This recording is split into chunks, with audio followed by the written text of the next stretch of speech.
ನೌಕಾನೆಲೆಯ ನಿರಾಶ್ರಿತರಿಗೆ ಪರಿಹಾರ ಹಣ ನೀಡುವಂತೆ 5 ವರ್ಷದ ಹಿಂದೆಯೇ ನ್ಯಾಯಾಲಯ ತೀರ್ಪು ನೀಡಿದ್ದರೂ ಇವರಿಗೆ ಪರಿಹಾರ ಮೊತ್ತ ತಲುಪಿಲ್ಲ ಎಂದು ನಿರಾಶ್ರಿತರಾದ ಕೃಷ್ಣಾನಂದ ವಿನಾಯಕ್ ಬೇಸರ ವ್ಯಕ್ತಪಡಿಸಿದರು. ಕಾರವಾರದ ಪತ್ರಿಕಾ ಭವನದಲ್ಲಿ ನಡೆದ ಸುದ್ದಿಗೋಷ್ಠಿಯಲ್ಲಿ ಮಾತನಾಡಿದ ಅವರು, ನ್ಯಾಯಾಲಯದ ತೀರ್ಪು ಬಂದರೂ ನೌಕಾನೆಲೆಗೆ ಭೂಮಿ ಕಳೆದುಕೊಂಡವರಿಗೆ ಹಣ ಸಂದಾಯ ಆಗಿಲ್ಲ. ಭೂ ಸ್ವಾಧೀನ ಮಾಡಿಕೊಳ್ಳುವಾಗ ಹಣ ನೀಡುವ ಜೊತೆಗೆ ಜಮೀನಿನ ಬದಲಾಗಿ ಜಮೀನು ನೀಡುತ್ತೇವೆ ಅಂದಿದ್ದರು.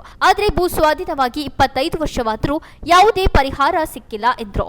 ತಾಲೂಕಿನ ಅರಕ, ಬಿಣಕ, ಚೆಂಡಿಯ, ಅಮತಂಡಿಯ ಮತ್ತು ಕೋಡಾರ ಸೇರಿದಂತೆ ವಿವಿಧೆಡೆಯಿಂದ ಪರಿಹಾರ ಹಣದ ಕುರಿತು 250ಕ್ಕೂ ಹೆಚ್ಚು ಪ್ರಕರಣಗಳು ದಾಖಲಾಗಿವೆ. ಈ ಎಲ್ಲ ಕುಟುಂಬಗಳು ಈಗ ಬೀದಿಗೆ ಬಂದಿವೆ ಎಂದು ಬೇಸರ ವ್ಯಕ್ತಪಡಿಸಿದರು.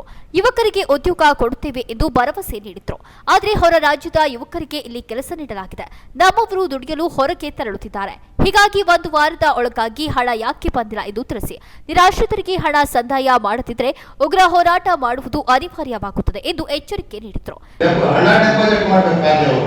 157 ಕೇಸು ಆಗೀಗ 4-5 ವರ್ಷ ಆಯ್ತು. ಯಾಕೆ ಕೊಡ್ತಾ ಇದು ಅದಕ್ಕೆ ಯಾರಿಗೂ ಇದೇ ಇಲ್ಲ ಅಂದ್ರೆ DC ಸಾಹೇಬರು ತಿಳಿಸಿದ್ರೆ ಅವರಿಗೂ ಕಿಮ್ಮತ್ತಿಲ್ಲ ಅಂತಂದ್ರೆ ಇದೆಲ್ಲ ಮತ್ತೆ ಕೊಡ್ತಾ ಇದ್ದೇವೆ. ಎಷ್ಟು ಸಲ ಕೊಡೋದು ಅದು ಮನೆಗೆ ಅರ್ಥ ಇಲ್ಲ. ಪ್ರಮುಖರಾದ ನೀಲಾಧರ ತಾಂಡೀಲ್, ನಿರಾಶ್ರಿತರಾದ ಸುರೇಶ್ ಗೌಡ, ಗಣಶ್ಯಾಮ್ ಗುನಗ, ವಿದ್ಯಾನಂದ, ರೋಹಿದಾಸ್ ತಾಂಡೀಲ್, ಮುರಾರಿ ತಾಂಡೀಲ್, ತುಕಾರಾಮ್ ತಾಂಡೀಲ್, ಪಾಂಡುರಂಗ ನಾಯ್ಕ್, ಶ್ಯಾಮಲಾ ಗೌರೀಶ್ ಕೇಡ್ಕರ್ ಇದ್ದರು. ಕೇಂದ್ರ ಪ್ಲಸ್ ನ್ಯೂಸ್, ಕಾರವಾರ.